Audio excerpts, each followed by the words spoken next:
Dáš do misky.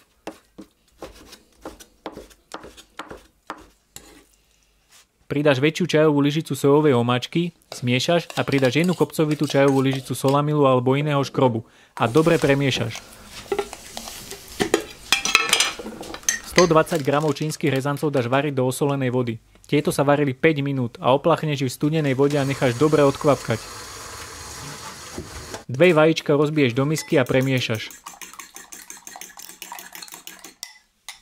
V miske zmiešaš 1 polievkovú lyžicu medu, 3 polievkové lyžice sojovej omáčky, 2 polievkové lyžice hustej ústricovej omáčky, 2 polievkové lyžice sladkokyslej čili omáčky a 2 polievkové lyžice vody.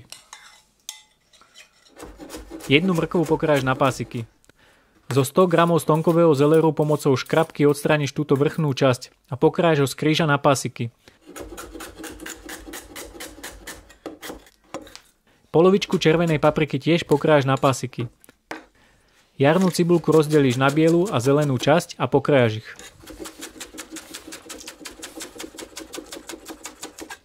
100 g čínskej kapusty pokrájaš.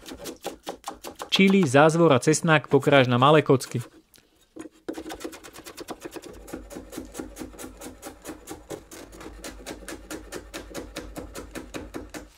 Zopakujeme si zeleninu, ktorú potrebujeme na tento recept. Čínsku kapustu, papriku, mrkvu, stonkový celer, jarnú cibulku, zázvor, cesnak a čili. Voxy dáš rozohriať a počas toho skontroluješ, či máš všetko prichystané. Omáčka zmiešaná, vajíčka rozšľahané, zelenina pokrájaná, cestoviny uvarené. Do rozohriatého voku dáš sezamový olej a naleješ doň vajíčka. Bude z toho niečo také ako omeleta. Potrháš ju vareškou a dáš na bok.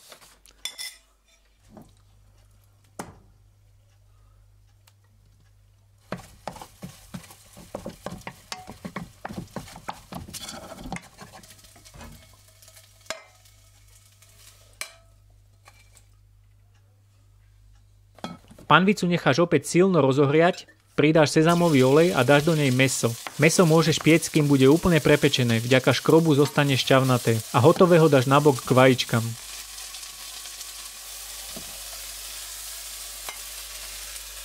Panvicu necháš opäť silno rozohriať a dáš do nej sezamový olej. Pridáš zázvor, cesnak a čili a hneď pridáš mrkvu, celer a za stáleho miešania prudko opekáš.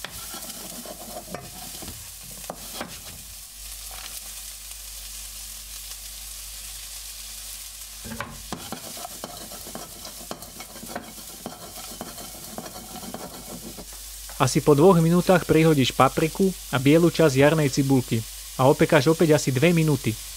Zelenina pripravovaná v ázijských rezancoch musí zostať chrumkavá.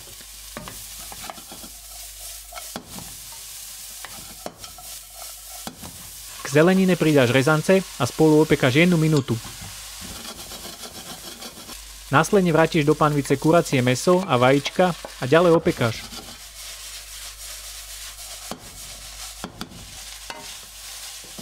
Asi po 1 minúte opekania prileješ pripravenú omáčku, zelenú časť jarnej cibulky a čínsku kapustu a opekáš ešte asi 1 minútu.